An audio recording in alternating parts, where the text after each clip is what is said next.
Deputy CM Pawan Kalyan గారు మాకు ఈ అవకాశాన్ని ఇచ్చిన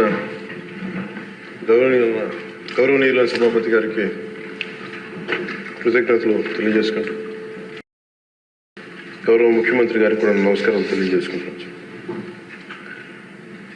జిఎస్టీ సంస్కరణ మీదుగా ఆంధ్రప్రదేశ్ శాసనసభ జరుగుతున్న ఈ చర్చలో భాగంగా ఈ దేశంలోని ప్రతి పౌరునికి ప్రత్యక్షంగాను పరోక్షంగాను లబ్ధి కలిగించే ఒక చారిత్రాత్మకమైన దిశానిర్దేశకమైన అంశంపై నేను ప్రకటన చేస్తాను. విషయం గౌరవ ముఖ్యమంత్రి శ్రీ నారా చంద్రబాబు నాయుడు గారి సూచనల మేరకు ఈ సమిష్టి నిర్ణయానికి మన రాష్ట్రం ఒక నిర్మాణాత్మక సహకారం అందించింది. ఇటీవల కాలంలో జిఎస్టీ పన్నుల విధానంలో చోటు చేసుకున్న అతిపెద్ద సంస్కరణలలో ఒకదానికి రాష్ట్ర ప్రతినిధిగా బాధ్యత వహించడం నాకు చాలా గర్వకారణంగా ఉంది. గౌరవ ప్రధానమంత్రి శ్రీ నరేంద్ర మోదీ గారు 2025 ఆగస్టు 15న 79వ స్వాతంత్ర దినోత్సవ సందర్భంగా ఎర్రకోట నుండి చేసిన జిఎస్టీ 2.0 సంస్కరణల చారిత్రాత్మక ప్రకటన దేశ ప్రగతికి బాటలు వేస్తూ ఉంది. ఈ సంస్కరణలను ముందుండి నడిపిన గౌరవ కేంద్ర ఆర్థిక మంత్రి శ్రీమతి నిర్మలా సీతారామన్ గారి కృషి ప్రత్యేకంగా అభినందనీయం. జిఎస్టీ మండలి 56వ సమావేశంలో వాటిని ఆమోదించింది. గౌరవ ముఖ్యమంత్రి శ్రీ నారా చంద్రబాబు నాయుడు గారి రాష్ట్ర ఆదాయాలకు ప్రత్యేకించి అనేక సందర్భాల్లో ముఖ్యంగా జిఎస్టీ వచ్చిన తర్వాత గౌరవ ముఖ్యమంత్రి గారు ఒక సందర్భంలో అన్న మాటలు రాష్ట్ర ఆదాయాలకి నష్టం కలుగుతున్నప్పటికీ కూడా సామాన్యుల ప్రయోజనాల కోసం విధానాన్ని మనం బలంగా సమర్థించాలని చెప్పి ఈరోజు వారు కూడా దీన్ని బలంగా సమర్థించారు అధ్యక్షుడు.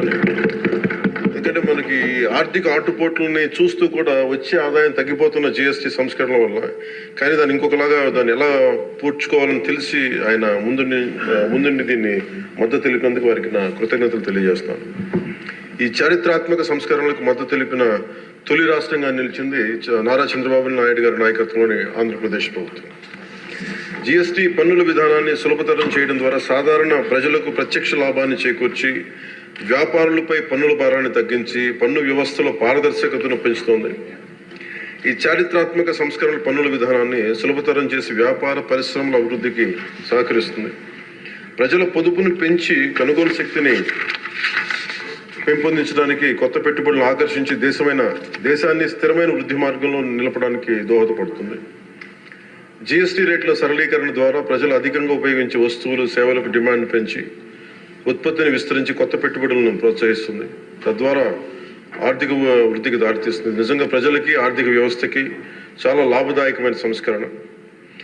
రంగాల వారీగా చూసుకుంటే ముఖ్యంగా రైతుల కోసం ట్రాక్టర్లు, వ్యవసాయ యంత్రాలు, పరికరాలు మరియు ఇన్పుట్స్ పై పన్నులు తగ్గించడం వల్ల సాగు వ్యవసాయ వ్యయాన్ని తగ్గించి ఉత్పాదకను పెంచుతాయి.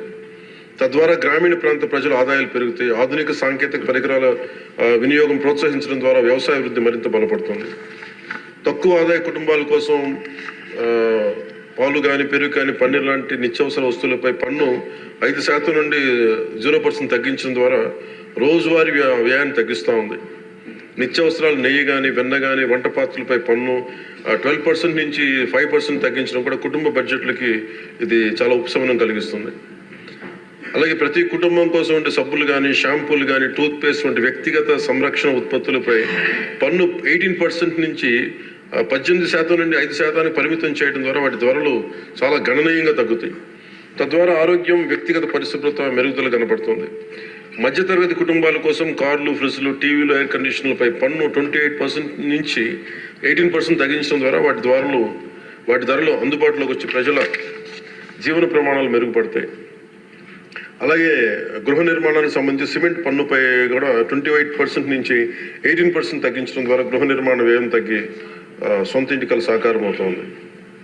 ఆరోగ్య రంగం కోసం ఔషధాలపై పన్ను 12% నుంచి 5%కి, అత్యవసర మందులపై పన్ను 5% నుంచి 0% తగ్గించడం ద్వారా రోగులకి చాలా కీలక ఉపశమనం కలిగి అందరికీ వైద్య సేవలు అందుబాటులోకి వచ్చి ప్రజా ఆరోగ్య సంరక్షణ మెరుగుపడుతుంది.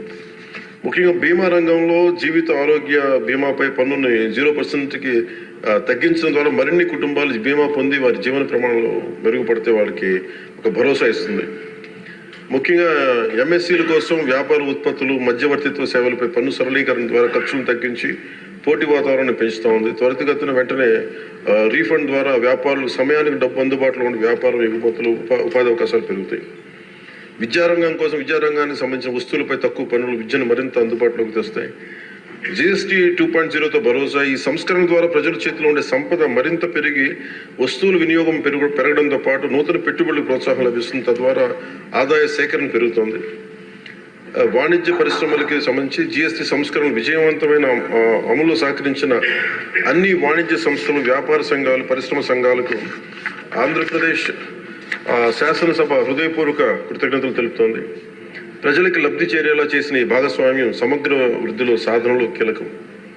ఈ అవగాహన కార్యక్రమం ముఖ్యంగా GST సంస్కరణ లాభాలు ప్రతి కుటుంబానికి చేరుకోవడానికి ఇది ఒక కార్యక్రమం చేపట్టాలని అందరం కోరుకుంటా ఉన్నారు అధ్యక్ష. జిల్లా నుంచి గ్రామ స్థాయి వరకు ఈ అందరికీ తెలిసేలాగా మరింత ఏమేమి తగ్గుతాయి, ఏవి బెనిఫిట్స్ ఉన్నాయి, ఇవన్నీ ప్రజలందరికీ తెలియజేసే ఒక కార్యక్రమం ఖచ్చితంగా రూపొందించాలి. దాని మీద మేము కోరుకుంటా ఉన్నాం. అలాగే ఈ రెవెన్యూ కానీ, కమర్షియల్ ట్యాక్స్, పంచాయతీ అధికారులు గ్రామ స్థాయిల్లో ప్రజలకు నేరుగా కలిసి వాళ్ళకి మమేకం వాళ్ళకి ఎలా లబ్ధి చేకూరుతుందో అది కూడా చెప్పగలగాలి. పరస్పర అవగాహనతో పాటు పలు మీడియా వేదికల ద్వారా విస్తృత ప్రచార కార్యక్రమాలు చేపట్టాల్సిన అవసరం ఉంది. ఈ కార్యక్రమం ప్రధాన లక్ష్యం ప్రతి కుటుంబం GST సంస్కరణ గురించి తెలుసుకుని వాటిని లాభాలు పొందాలని మనస్ఫూర్తిగా కోరుకుంటూ ఆంధ్రప్రదేశ్ ప్రభుత్వం ఈ చారిత్రాత్మక మార్గదర్శక సంస్కరణ ఆహ్వానిస్తూ ప్రజల ఆర్థికాభివృద్ధి కోసం వాటి విజయవంతమైన అమలుకు సంపూర్ణ మద్దతు ప్రకటిస్తుంది. థ్యాంక్ యూ అధ్యక్ష.